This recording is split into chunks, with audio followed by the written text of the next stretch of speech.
Operation true promise 4-এর সিদ্ধান্ত কি নিয়ে ফেলেছে ইরানের সামরিক বাহিনী? এবার কি ইসরায়েলের দিকে তেড়ে যাবে ইরানের শক্তিশালী মিসাইলের বহর? কল্পনা করুন তো, ইসরায়েলের সামরিক স্থাপনা ধ্বংসে ইহুদিবাদী দেশটির আকাশে ইরানের শত শত ব্যালিস্টিক মিসাইল ছুটে চলছে। ঠিক সে মুহূর্তে কি করবেন ইসরায়েলের প্রধানমন্ত্রী বেনিয়ামিন নেতানিয়াহু? মার্কিন গোয়েন্দাদের দাবি, মধ্যপ্রাচ্যে সবচেয়ে বেশি ক্ষেপণাস্ত্র রয়েছে ইরানের কাছে, এমনকি সেগুলোর হামলার ক্ষমতা বহুগুণ বেশি। যদিও ইসরায়েলকে রক্ষা করতে দেশটির পাশে আছে যুক্তরাষ্ট্র। প্রশ্ন হলো, ইরানের সম্ভাব্য অপারেশন ট্রু প্রমিস 4 সম্পর্কে ইসরায়েলের কাছে কি গোপন কোনো তথ্য আছে? ইরানের বিরুদ্ধে হামলা চালাতে সম্প্রতি মধ্যপ্রাচ্যের জলসীমায় প্রবেশ করেছে মার্কিন বিমানবাহী রণতরী ইউএসএস আব্রাহাম লিঙ্কন। এছাড়াও ইসরায়েলের প্রতিরক্ষা কাঠামোকে শক্তিশালী করতে দেশটিকে এয়ার ডিফেন্স সিস্টেম সরবরাহ করেছে যুক্তরাষ্ট্র, এমন তথ্যও পাওয়া গেছে।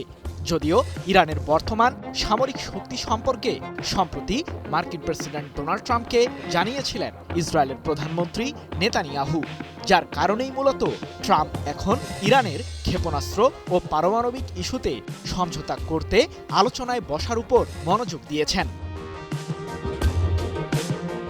তবে বিশ্লেষকদের দাবি, ইরানের সাথে আলোচনার আড়ালে নিজেদের সামরিক ব্যবস্থাকে আরও শক্তিশালী করছে যুক্তরাষ্ট্র ও ইসরায়েল। কিন্তু এর পেছনের মূল কারণ আসলে কি? তাহলে কি ইহুদিবাদীরা বুঝতে পেরেছে ইরান শীঘ্রই তাদের বিরুদ্ধে অপারেশন ট্রু প্রমিস 4 পরিচালনা করবে? গত বছরের জুনে ইরানের বিরুদ্ধে ইসরায়েলের 12 দিনের যুদ্ধেই নেতানিয়াহু টের পেয়েছিলেন যে তেহরানের ছোড়া ক্ষেপণাস্ত্রের শক্তি ঠিক কতটুকু। সে সময় 5 শতাধিক ব্যালিস্টিক মিসাইল ইসরায়েলের সামরিক আস্তানা ধ্বংস করার জন্য ছুড়েছিল ইরানের সর্বোচ্চ প্রতিরক্ষা বাহিনী আইআরজিসি, যার ফলে এক পর্যায়ে ইরানের সাথে যুদ্ধবিরতিতে যেতে বাধ্য হন নেতানিয়াহু। সেই ঘটনার পরই ইহুদিবাদীদের বারবার সতর্ক করেছে ইরান। আর ইসরায়েলের বিরুদ্ধে অপারেশন ট্রু প্রমিস 4 পরিচালনা সম্পর্কে ইরানের পার্লামেন্ট স্পিকার মোহাম্মদ বাঘের গালিবাফ কয়েক মাস আগে বলেছিলেন, আমাদের সামরিক বাহিনীর প্রতিরক্ষামূলক এবং আক্রমণাত্মক ক্ষমতা এখন অত্যন্ত উন্নত পর্যায়ে রয়েছে। যদি শত্রুরা আমাদের দেশের বিরুদ্ধে আবারও আক্রমণ করার ষড়যন্ত্র করে, তাহলে অপারেশন ট্রু প্রমিস 4-এর মাধ্যমে পূর্বের চেয়েও বেশি মাত্রায় ইহুদিবাদীদের জবাব দেবে তেহরান। প্রশ্ন হলো, ইরানের ক্ষেপণাস্ত্রের সক্ষমতা সত্যিই কি অনেক বেশি? ইরানের ব্যালিস্টিক মিসাইল কর্মসূচি এখন ইহুদিবাদীদের জন্য মাথা ব্যথার মূল কারণ হয়ে দাঁড়িয়েছে। গত বছরের জুনে ইরানের বিরুদ্ধে ইসরায়েলের 12 দিনের যুদ্ধের সময়ই তেহরানের কাছে 2000 ব্যালিস্টিক মিসাইল মজুদ ছিল।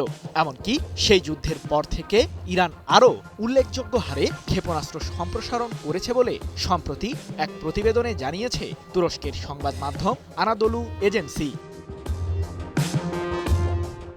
এদিকে পারস্য উপসাগরীয় অঞ্চলে থাকা যুক্তরাষ্ট্রের মিত্র দেশগুলো ওয়াশিংটনকে জানিয়েছে যে ইরানের ক্ষেপণাস্ত্র এখন পুরো মধ্যপ্রাচ্যে থাকা মার্কিন সামরিক ঘাঁটি ও ইসরায়েলের জন্য গুরুতর হুমকি, কারণ তেহরান সমগ্র অঞ্চলকেই ক্ষেপণাস্ত্রের রাডারে নিয়ে এসেছে।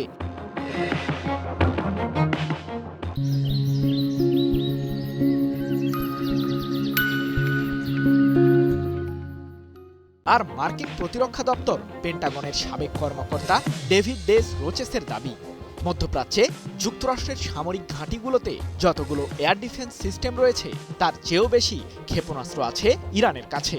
অঞ্চলটির বৃহত্তম ক্ষেপণাস্ত্র ভাণ্ডারের একচ্ছত্র মালিক ইরান।